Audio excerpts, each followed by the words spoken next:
Hey guys, look what I brought! Holy crap, is that a new Nintendo console? Yep, it sure is. Did you get Mario Kart? What are you talking about? Well, any new Nintendo system has to have Mario Kart, at least. Well, I mean, I just got the Switch by itself. I didn't really get a new, Go back to the store and get Mario Kart. Okay, jeez. I'll get Mario Kart. Alright. Damn.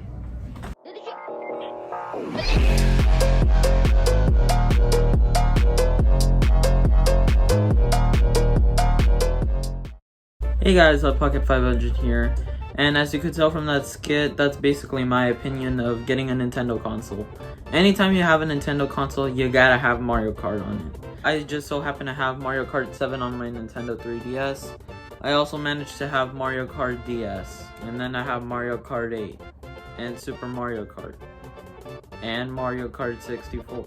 Okay, yes, I get it. I own way too many Mario Karts, but that's just the true beauty of having a Nintendo console. Anytime you have a Nintendo console, you have to have a Mario Kart game with it. It's just not complete with one, which just so happens to be that the NES never had one. That's an exception. So while I'm waiting for someone to get Mario Kart 8 Deluxe for my new Nintendo Switch, I'll talk about Mario Kart 7. Mario Kart 7 is the 7th installment of the Mario Kart series. This was supposed to be a launch title for the Nintendo 3DS, but Kid Icarus Uprising and Pilot Wings Resort took place of that. It was announced alongside Super Mario 3D Land, Animal Crossing 3DS, and Paper Mario 3DS. As you could tell, there were a lot of Mario games that were being announced around that time. I feel like it's no coincidence that one of the games was Paper Mario Sticker Star, which ended up having to be one of the worst games in the Paper Mario series, regardless if I played it or not. Because, call me stupid here, but I haven't played the game myself, but I still think it's a bad Paper Mario game. One Paper Mario game that I did play, however, was The Thousand Year Door, and all I could say is that that game was actually pretty good. I do want to talk about major differences in video games, so I feel like this is the best place to start in. In the prototype version of Mario Kart 7, there is a place where you can customize your own karts, but the music that it uses now is different from the actual menu music from Mario Kart Wii.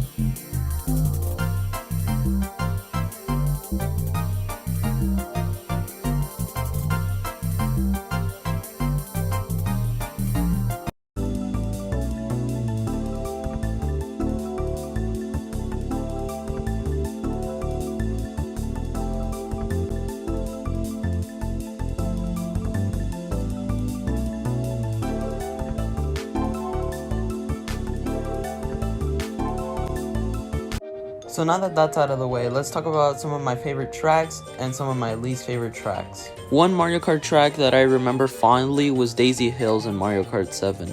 I remember it a lot more because back when Daniel still had his Nintendo 2DS, we would play Mario Kart on it, and honestly Daisy Hills was probably one of my favorite tracks.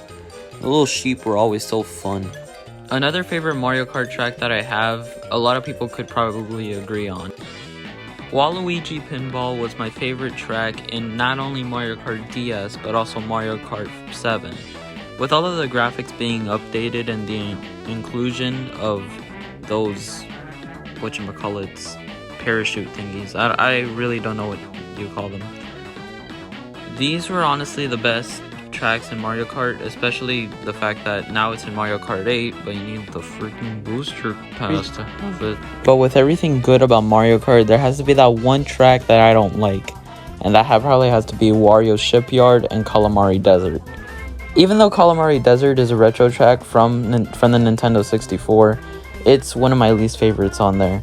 And Wario Shipyard is probably my least favorite from the actual series. The thing about Wario Shipyard is the fact that it's always forgettable. Like, even though I've played every Mario Kart 7 track that's made, I still sometimes forget about Wario Shipyard. And no, I'm not just stealing that from Scott the Woz. That is actually true. I completely forget that that's actually a track. Also, one reason why I really do not like Calamari Desert is because it's just so bland. Sure, it's a desert, but I mean, the desert hills in DS were actually fun.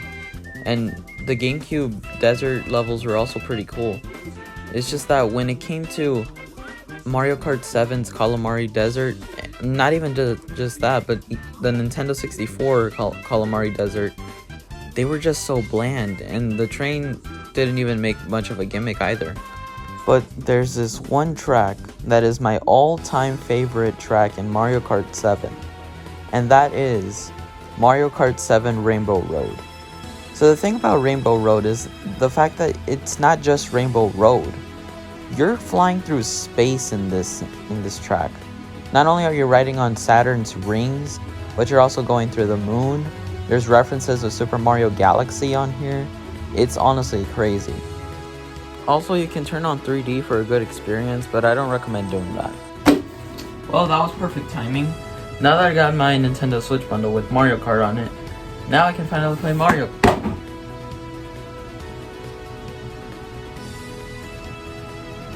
I'll stick with Mario Kart 7, that's fine. Thank you guys so much for watching. I hope you guys enjoyed this video. And just let me know on what I should make later on.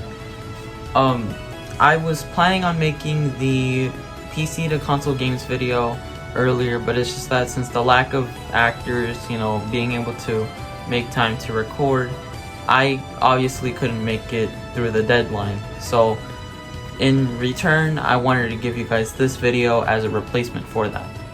So thank you guys so much for watching, and I'll see you guys next time.